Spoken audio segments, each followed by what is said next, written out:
I love that word, namaste. It's just so. I lived 1.5 years in India, so.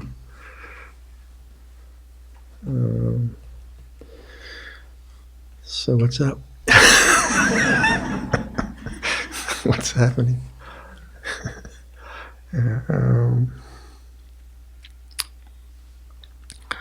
So back to Luang Dun's. The mind going outside is the cause. The result of the mind going outside is suffering. The mind knowing the mind is the path. The result of the mind knowing the mind is the end of suffering. The teachings that we have are not absolutes. Because if you took that as an absolute, you can do anything, right? You can up and not look at anything, or better not taste anything. So they're for reflection. It's kind of more like a joke. You know, like a joke, you get the punchline and you don't. That's what reflection's about, I think. Whereas absolutes are, this is true and nothing else is, that's dogmatism and that's boring. So the mind going outside is the cause, like, can I have some fun? Is that all right? Is that allowed? So what is the problem of the mind going outside? Why would that be problematic? Well, one way you could look at it is when you have no choice, like worry. If your mind is just kind of magnetized to anxiety and fear and worry, and you're just out, that's a problem. That's suffering, the mind going outside. Or, those are the extremes. Or just the restlessness of a mind which always needs an object of distraction. So our troublesome relationship with devices now is, it's a kind of mixed bag, because there's so many good things like YouTube presentations of a retreat, and yet also this sort of restlessness to always having to look at something. So that's consumerism. And consumerism not just in terms of buying things, but the mind always preoccupied with an object. And if I'm preoccupied with an object, as I like to say, I'm not available to the silent beauty of the background. So that's, I think, very important. It's for reflection. And what draws us to objects is forms of wanting, kind of negative forms, like something comes up and I don't want it, I resist it, I try to get rid of it. That's still a preoccupation with it, right? Or I have some, especially in meditation, if I have some idea of attainment, that's a very common thing, because we read about attainment, and we've had experiences which seem pretty cool. I'd like that again. And so then the memory of that produces this sense of having to get something or see something or become something. And if that's not noticed as a mode of operation, then that is a preoccupation. And then just like consuming objects, like I was saying. And the realization of the unconditioned has to be a present moment witnessing of things just as they are. Just as they are. So that's not so easy to do.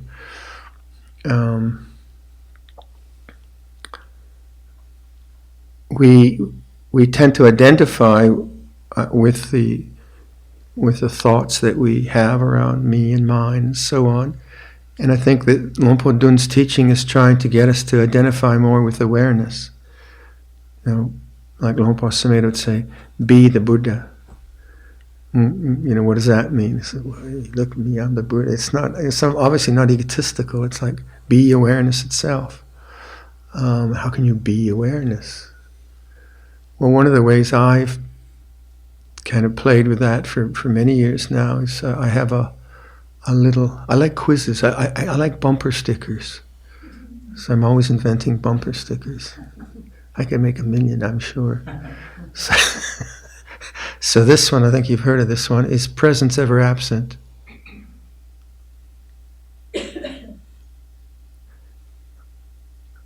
Is presence ever absent? Have you ever not been here, wherever here is? It's a joke. But it's a very interesting way to approach this idea of the mind knowing the mind, for me at least. I don't know for you. So the and where I inquired how that kind of came about in my own contemplations was that moment where there's a realization that thinking is going on. We all have that moment, otherwise we'd be bonkers. And those moments are actually quite a lot. And of course the habit for me was always, okay, now I have to try to be aware. Or there'd be, oh, why do I think so much? Or something like that. So there'd be the awakened mind, and then there'd be a reaction from a sense of self of having to do something about this. And actually the awakened mind would then get lost in another object. It was the same problem. So then I just, I don't know why, I said, yeah, but presence was always there. And I just started to observe that assumption that I wasn't aware. Because that's the assumption that arose up in that moment. And then I just started saying, yeah, but is presence ever absent? And then more and more I saw that thought arises and ceases in presence. And it's kind of the identity of memory and thinking mind as self. I think that creates that identity with time, because although there is chronological time and things do age, we only experience life in the present moment. Like, do you ever do that? You just watch a clock? You got nothing better to do, right? You just watch a clock, like when is the next minute? And somehow it transpires, and yet... So anyway, these kinds of exercises for me are exercises in emphasizing awareness rather than the objects of awareness. And then the result for me is then my identity begins to shift from being the thinker or being responsible for these various kinds of positive or negative emotions, or having a problem with my body or things like that. I just know it, but its presence ever absent. So the identity kind of shifts. Awareness becomes the for me at least, the identity. And that's tremendously, that's very peaceful. It's because presence doesn't really have a quality. And yet, that's the most observable thing there is, right? That like, this couldn't take place without presence, whatever you want to call that, right? Different ways. So it's presence ever. I think this would be a bumper sticker that the world could use. I think, in Thailand they make T-shirts. So the last retreat I did in Thailand, Yom Pung and them, they made 40 T-shirts. Is presence ever absent? So walking, I have this outfit. I thought, that's cool. I like that.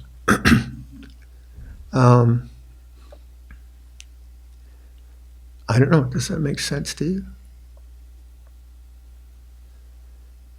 If there is the unconditioned, the uncreated, the unoriginal, the unformed, the deathless Nibbana peace. If there were not that, there would be no liberation from old age, sickness, and death, birth, and the whole 9 yards of that. So what, like, just logically, something that isn't born doesn't die. It has to be presence. It can't be about like tomorrow. And it can't be about an object, because objects are born and dying. So as I work through that logic, more and more the conviction that it is not about time, it is not about me attaining something, became profound in my own observation of the desire to get something, because it's still very strong. And as a monk, I get a lot of conditioning about attainment. I mean, it's all through the texts and the great ajahns you read about and so on. So I could see in myself this, okay, I'm just going to be aware. But they'd be aware with a kind of agenda, the agenda of finding something called whatever you want to call it. And that agenda was very subconscious, because it had been conditioned into me in the culture of Buddhist monasticism. You signed up to get enlightened, and these people feed you to get enlightened, so get on with it, right? Okay, and you must work hard, and you need to attend. Oh, okay. Now, I don't know if the teachers are saying that, but I was reading it that way. Right? My kind of goal-oriented mind. But then you just keep seeing, well, that doesn't feel peaceful. It feels tense. It feels uncomfortable, and so the insight of one's own wrong efforts becomes apparent through just more and more subtle stages, more and more subtle awakenings to this need to be or need to become.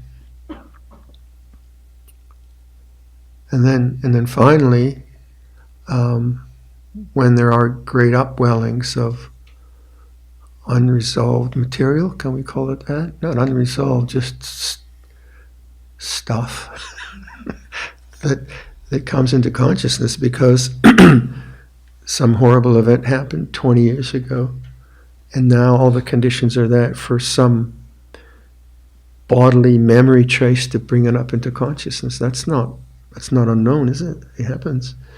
And then, but is presence ever absent? That's where you really need refuge. To kind of allow that to go through you and see that even that is okay. And that's hard, because all the self-identities can come up with that. But if one has kind of cultivated this sense of open, spacious awareness and just get really good at that, then everything can come and go. It's okay. It's all right. It's not a threat. Sometimes we kind of we work through problems and conflicts and so on, and then we think, okay, I'm past that one, but you don't know. You think you're past it, and then someone just presses the button, or you're under stress, or you're sick, and then this old stuff comes up, and then don't panic. Don't panic. It's not who you are. But self-identity can be very, very, very loud there. And so you have the resource to say, oh, this is memory. That's a very important recognition, isn't it? To say memory feels like this. You get to kind of an objective viewpoint, because the memory produces thought, produces a sense of self, which seems very, very real. And so this is memory. This is what memory does.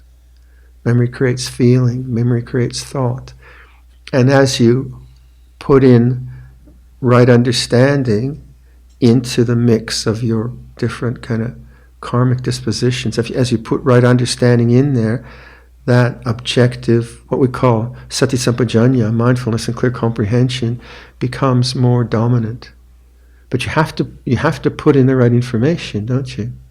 If I just believe in my memories as being like, that person hurt me and they're a terrible person, and I'm never going to forgive them. If you actually believe that, then you're toast, right? Because you become that, and that's your destiny. And it's not to say that it's wrong, but that identity with it will create the limitation that you're going to be stuck with. So when a perception of someone, maybe who has hurt you, comes up, or that you have hurt someone else comes up, that's a perception. That's a memory. It's a sankhara. It produces these kinds of thoughts. But is presence ever absent? You don't have to fix it. You don't have to get rid of it. Is presence ever absent? At least that's what I do, among many things I do. And then, same in the same vein, memory feels like this in the body. Right? It feels like tense or whatever. Oh, it's like this. So all the time there is this kind of right understanding and the right thinking. Right understanding is not like samadhi is, I don't see it as doctrinal understanding, because doctrinal understanding is just an opinion, isn't it? Like I was looking at the small crucifix in the prayer room, trying to figure out how would you use that. Is it like, so he died for me. God, didn't compute, but that's all right, you know. That's just the way things are. But I don't know. I don't know how it works. So our way is this way. This is the way we kind of navigate the path of liberation. So right understanding is not like a doctrine that I don't believe in Jesus. It's not a question of other doctrines or my doctrine is better than your doctrine. What was the joke in the Insight magazine? It was Hinayana Vajrayana, all vehicles will be towed away. That's a very old one. You heard that, right? So it's more like I have an affinity to Theravada because I understand. I get it. Yeah, okay, this makes a lot of sense. Bodhisattva vows, that doesn't make much sense to me. I can't say it's wrong because I've never actually done it. The thing about any I think profound spiritual practice, you have to do it to understand it. I like reading Simone Weil and her conversion to Roman Catholicism. I said, really?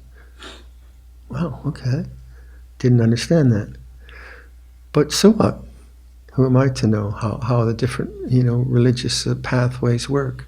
So if you don't see samadhi as doctrine, but as understanding, and you use the tools of Theravada, whatever you want to use, then that understanding should be relieving you of suffering, not making you more opinionated and judgmental of other traditions. It's not about that. And then if it's an authentic right understanding, it will lead to right thinking, sammasankappa. And then samavayama and samasati, samasamadhi, all those things, effort and so on.